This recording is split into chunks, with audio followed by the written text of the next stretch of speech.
Hello, and many thanks for joining me on Search for Truth. I'm thrilled to have your company. As usual, our Bible teacher, Brian Johnston, is with us today to bring the first talk in a brand new series.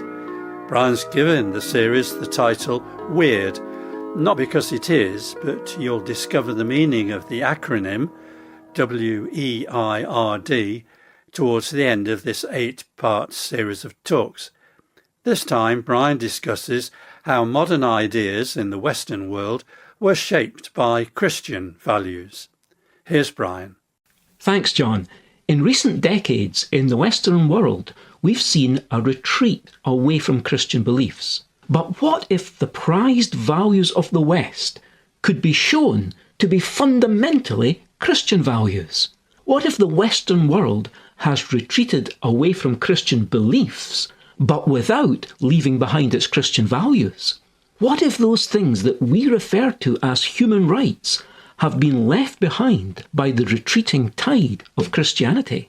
If that's true, it would surely prove to be a confidence builder for those who are espousing Christianity. They'd be able to own the core values of society as being Christian values, and so be aware of and even able to celebrate the historic achievements of Christianity in its broadest terms. In the United States Declaration of Independence, Thomas Jefferson, its main author, being the third president of the United States, famously said in 1776, "We hold these truths to be self-evident, that all men are created equal." But he was in fact the owner of 600 slaves. So despite stating it to be true, every member of the human family being equal is not self-evident. Not everything is self-evidently true. Some things are, for example, that a triangle has 3 sides, that bachelors are unmarried, and that the Pope is a Catholic. These are all self-evident things. But the idea that every member of the human family is equal is not self-evident, at least not outside of a biblical foundation. As we begin, I want to acknowledge that the things that we'll be highlighting are things that secular historians have publicised. The author, Tom Holland, in his book Dominion, The Making of the Western Mind, is someone who has thoroughly researched this. And the evangelical author, Glen, in his book The Air We Breathe, has raised awareness of the same from a decidedly Christian perspective. I wish to acknowledge that I'll be drawing from these sources for the outline idea that we'll be following in these studies. Secular historians are ambivalent as to which of the following is true. Option number 1, that God took on humanity, was crucified and rose 3 days later.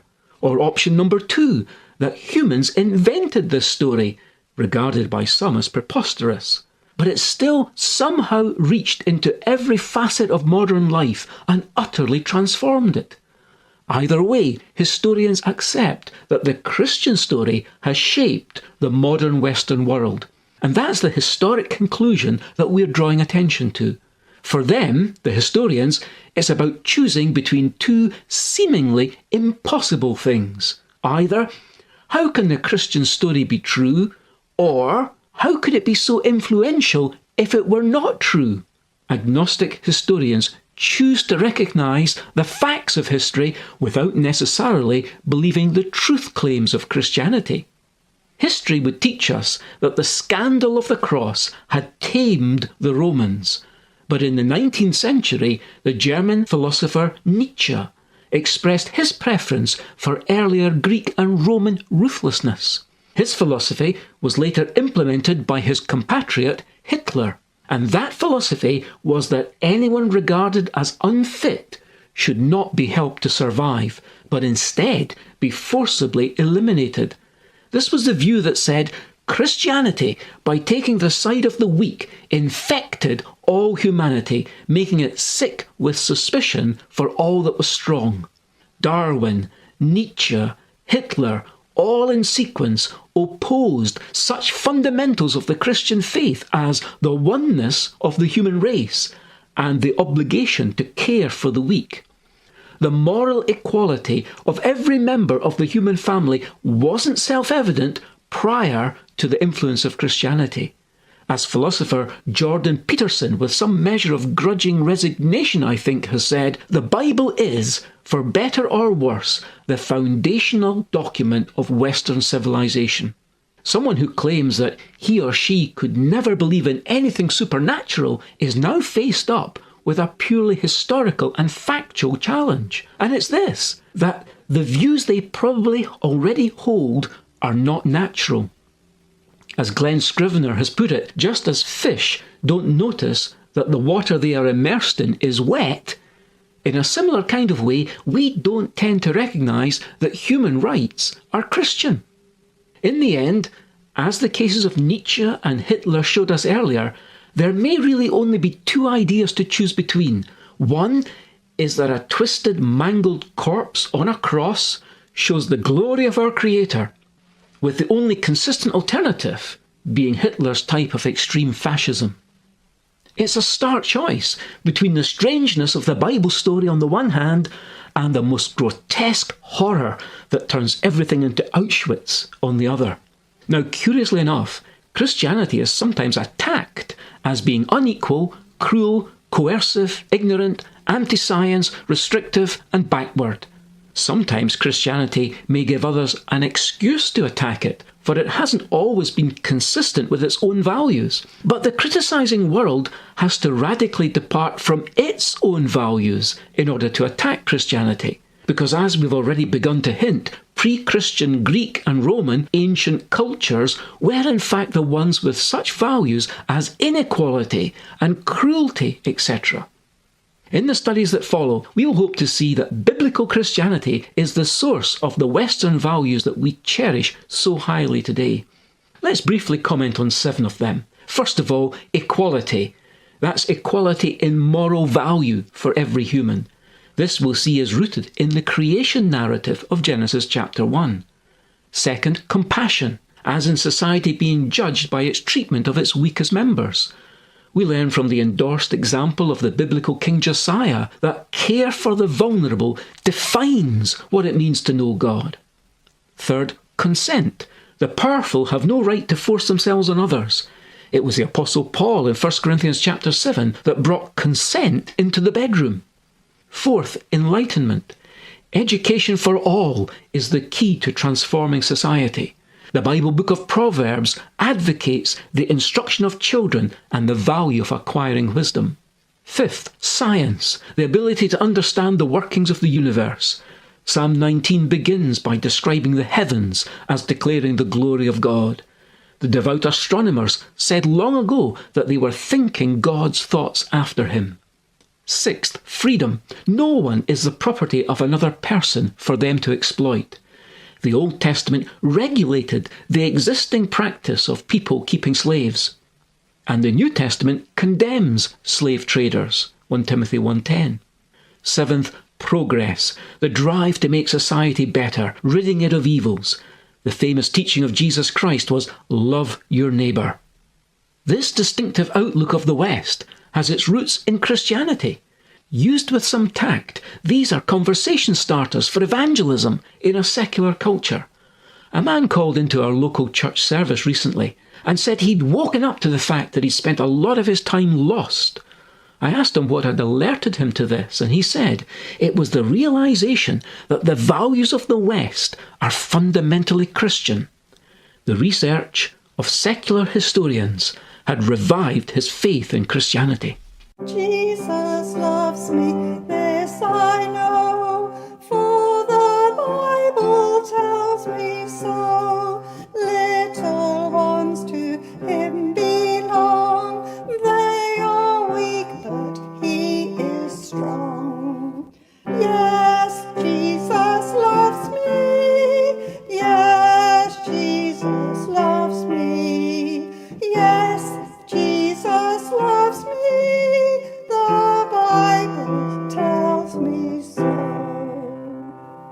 I chose that well-known little hymn to illustrate Brian's theme, which Jason Thacker describes in his article as a hymn that teaches us about human dignity. He says, and I quote, Most nights my wife or I sing a short hymn to our son as we put him down to sleep. Lately we've been singing Jesus Loves Me. And as I thought about this simple hymn, I was struck at how beautifully it illustrates two biblical truths about humanity, and it propels me to value all people regardless of perceived worth in the eyes of our society. As Christians, our understanding of God and the gospel comes to us through the scriptures. God chose to reveal himself to us through the scriptures, and they tell us that God created all things, and that he sent his own Son to die on our behalf so that we could live again, even though we rebelled against him. The scriptures also tell us that God not only created the entire world, but that he specifically created each human being in his image.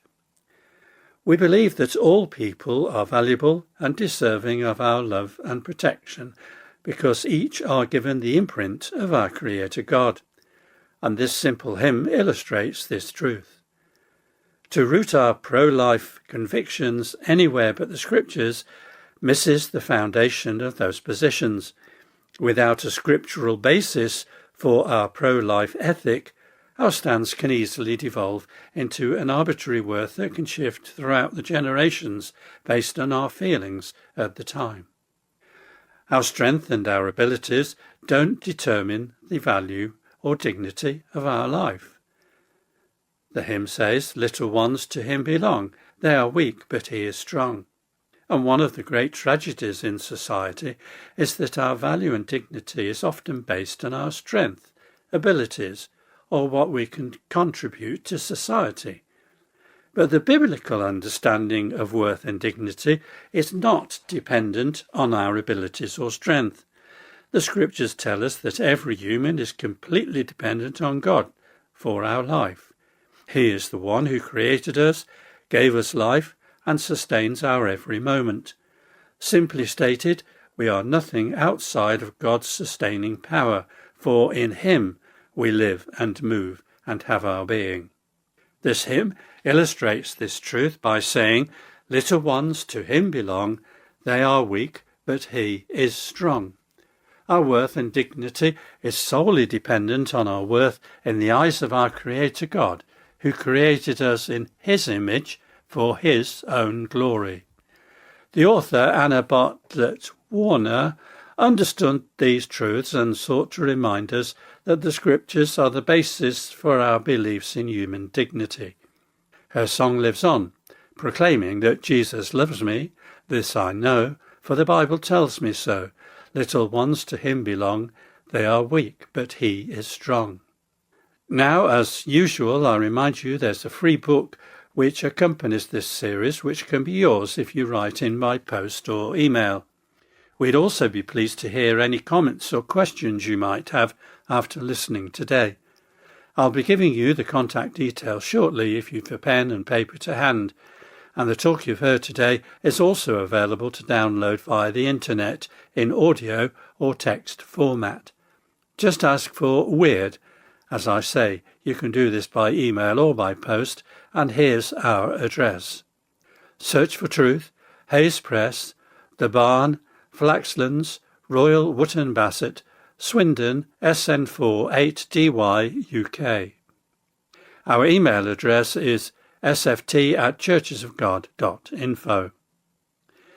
Well, that's almost all we have time for, but it's been great to enjoy your company, and I hope you enjoyed today's talk. I look forward to your company again next week if you're able to join us, but until then it's cheerio and very best wishes from our Bible teacher Brian, our producer David, our singers and me, John. So see you soon, and may God richly bless you. Jesus